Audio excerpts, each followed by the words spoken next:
Our movie has to deal with different scales. By scales, I mean the height, people at different heights. One of the important things about Lord of the Rings is just the relationship of hobbits to humans, and that all has to do with size. And technically speaking, in terms of the visual effects, is going to be a huge part of selling the visuals of the show. Okay, Caro, we're ready for a rehearsal. Andrew and Peter did a lot of experimentation with camera angles and eye lines early in the pre-production stage of the film to figure out exactly what kind of angles they would be using and how to light for it. And obviously you want to use a technique that sells the scale issue, but you want to rely on the quickest of ways to do it as often as you can that don't destroy that illusion. All people need for scale is a reference to something of a different size, and that gives you your scale. We did scale tests in pre-production, and we basically staged shoots where we picked scenes from the inside of the prancing pony. And we had big sets and small sets, so we had the different scales. And we had someone playing Frodo, and we would be staging these, different looks, and we would be experimenting with different lighting, and we would be experimenting with depth of field. And we would try out all these techniques in order to sort of work out what worked and what didn't, so that by the time we actually started principal photography and we had the cast on set, that we weren't going to waste their performance. One of the first things that Peter came to us with was these still photos to show us what he was thinking in terms of framings for shots that actually featured actors of regular stature, if you will, and what the hobbits would be. How you could match eye lines, what looked good and did not look good. Would it look ridiculous if you had actors of normal stature? Did you want their heads to be bigger? How would big furry feet work? All those kinds of things. So all of that work was to make sure that we weren't crazy to actually try and do it the way we were thinking. This is the hobbit-sized bar of the prancing pony. Weta Workshop was working on what's the physical way we're going to achieve this on set, to do things in camera. And Weta Digital was working on how are we going to be able to shoot elements that we can later manipulate and create the effect. A traditional technique that's been used for years is force perspective, in which if you have two people of the same height and you want to make one of them look smaller, you simply take that person further away from the camera. So suddenly the camera is seeing somebody close at a certain height and somebody further away at a smaller height. Now, the force perspective technique is based upon a camera being static, restricted to movements of pan and tilt only. I did give a little talk to some of the guys about a week before they started, just the crew, about, force perspective and how it works. As long as I stayed behind it, like this, I would appear to be behind the same thing that, that Lisa is sitting on. There's still a sort of wonderful immediacy about the force perspective process because you got it all on the camera. The difference between a hobbit and a human, it's like 0.75 is a hobbit to a human, which if you invert that, a person needs to be roughly a 1 1/3 times further away than what they would have to be if they were really a hobbit. So if you wanted Frodo and Gandalf to be standing side by side and they're 10 feet away from the camera, then you would want to put Frodo 1 1/3 times further away than that. We also used a lot of duplicate set work and prop work for different scales of people to act against. We really just used a slide rule and scaled up and scaled down accordingly. Some examples of this are Bag End Interior, where we built two versions of the same set, exact replicas of each other at two different scales. A large-size scale for Ian Holm to appear in, and a small scale, a Hobbit-size scale, for Ian McKellen to walk through. Primarily on the small set, we had to spend days and days and days filming, and what was essentially like filming in a submarine. It was that crammed and that small. Everything that we did almost had to have several scales to accommodate and make this illusion come across on screen. Every book in the bookshelf of Bag End, every piece of parchment, every prop had to be built perfectly replicated at two different sizes. You would build Gandalf's cart in two different scales, and it also had a force perspective split rig on it so that you could get Gandalf and Frodo sitting side by side, apparently, although in fact Elijah Wood was sitting much further back from the camera than Gandalf, and you just pull the illusion off by the way you stage the scene. Whatever you did, you've been officially labeled a disturber of the peace.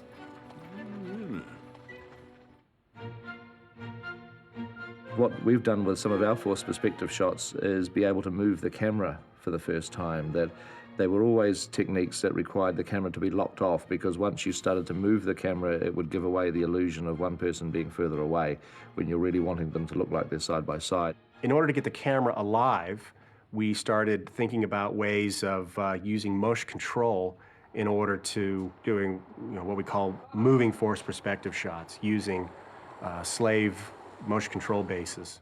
You do a motion control move where you have the one actor on a moving platform. So when the camera moves, you're doing your moves all relative. So you're literally sliding the guy along on the floor as your motion control motion control camera is moving along. You have the camera on a motion control dolly, making it move in and out or side to side. But you have another smaller dolly that's electronically hooked to it and does the exact same motion, but sort of in a counter movement. But every time you move one way on one dolly, the other one immediately responds. When you're actually viewing it, you're basically doing a split. And if you're doing a move around, when you do this split, it looks like they're moving in sync with each other. And it's because you're moving the two guys around relative to this moving camera. In the shot where Frodo is pouring tea for Gandalf at a table, and the camera kind of crabs past from one side of the table to the other side. And in that instance, Ian McKellen was actually sitting on a dolly that was actually moving him slightly on a small-scale table with small-scale props. And it was not too far from a full-size table, a Frodo-size table with larger Frodo-size props. I've got a look there. For when he's standing? Yeah, but I don't, and I got a look there for when Nigel's sitting. What I don't have is a look when he's crouching, which is the beginning of the shot. Okay, we can give you that. We can go back to number ones and make sure that you've got that. Through camera, at one end of the move, everything lines up. When you move to the other end of the track, everything still lines up because that smaller table and Ian McKellen on that other dolly has moved slightly. It's kind of fun to actually build these things and see them in camera. It's wonderful. It's fun to actually just, get dailies back and the shots done. It worked pretty seamlessly, and everyone was really amazed with the results. In the fires of Mount Doom, taken by Isildur from the hand of Sauron himself. Another technique that we used in order to create the sense of scale, the differences between the two actors and whatnot, is scale composites. And that's where we shoot each actor separately, and then later, the two pieces of film, put them back together again and composite them into one. We use blue screen photography so that you could do a pass on one actor with the camera closer to him, and the smaller actor, you could repeat that pass with the camera further away again against the blue screen, and then composite those two images together, or you could shrink one image down in the computer and composite it together. On my axe! I'm the tallest member of the fellowship. I'm sort of 6'1". So there's this problem of scale. I should be bigger than the hobbits, and yet not as tall as the elf. In a way, it was very fortunate that Gimli was cast. John Rhys Davies played that role because his ratio in size to Elijah Wood and Sean Astin and Billy Boyd and Dominic Monaghan is actually correct. You're doing a multi-pass composite to get the right sizes for the hobbits and Gimli.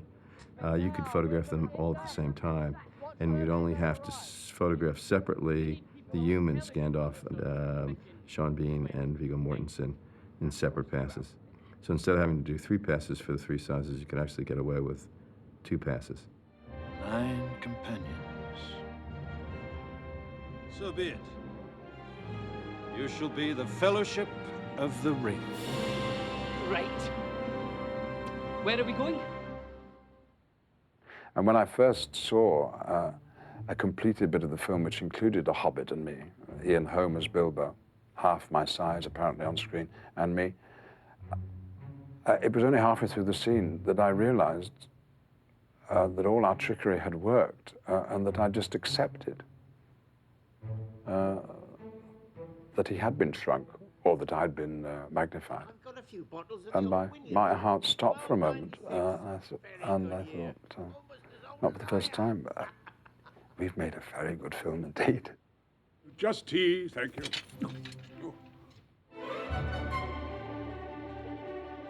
Some other techniques that we used were as complicated as a very sophisticated stilt walking technique that Richard Taylor's group devised, so that you could put people into these big rig things and would extend their legs, and they had oversized costumes made and remote controlled hands that were twice normal size.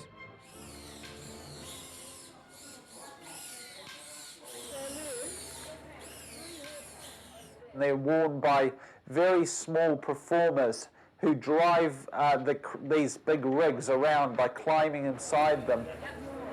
This, we're going to have tankets to deal with. This is what I do. This is the big rig character, and walking around in these things is challenging. It's a little bit scary. We can handle that. It's like you can never be ready to jump off a cliff.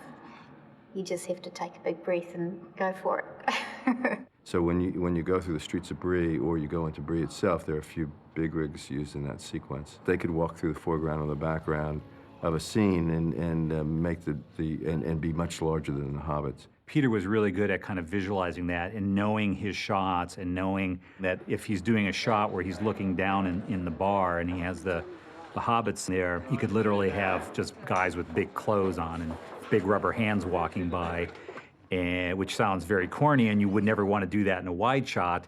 But in a tight shot, you're only seeing this much at the patron, and he just walks by. And so, but it still gives you this feeling that guys are walking by and that they're only 3'6" tall. Finally, we also have used some scale doubles. We did a worldwide search for people that were actually, I think, about 4 feet tall, and found a number of very good people that have actually acted. Looks like you're hitting a mark a bit too much, Karen. Okay. And you say, "It's great to see you, Gandalf." And the jump, and you sort of the jump, the hug is almost like a catch. It's wonderful to see you, Gandalf. They have their back to the camera, so they're far enough away that they are just wearing wigs.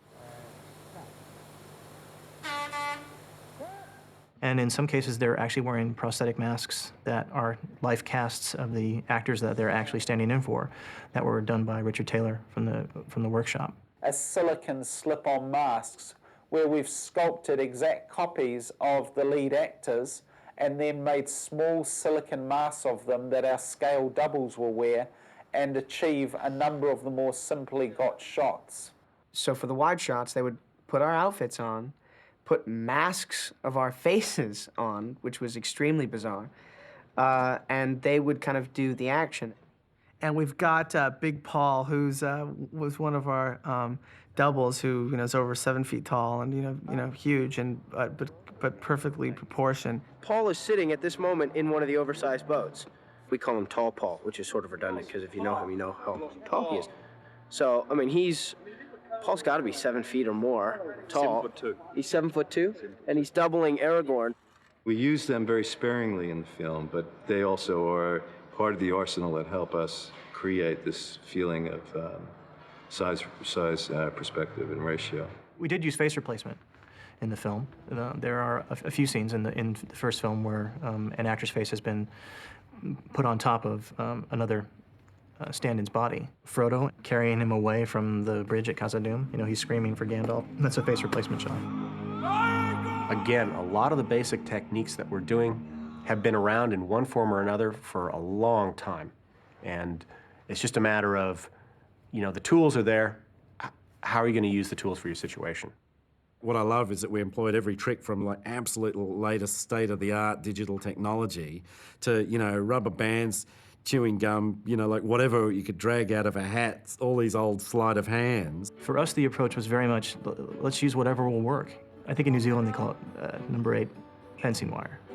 And they're referring to this sort of sensibility that we do whatever it takes to get the shot. None of this will be noticeable on screen. It will all seem to be just happening in front of your eyes. The whole shot is a moment in a scene where you're just reinforcing on the audience this whole idea of scale in just a slightly gratuitous way, making people go, oh, cool, wow, you know, how did they do that? I think Pete does exactly what Tolkien does, is he mentions that the hobbits are very small, and then he forgets about it for chapter and chapter and chapter, and then it'll come in again, you know, and you don't have to make a big thing of it. And then you do shots like that every now and again just to remind the audience, and then the rest is the audience imagination.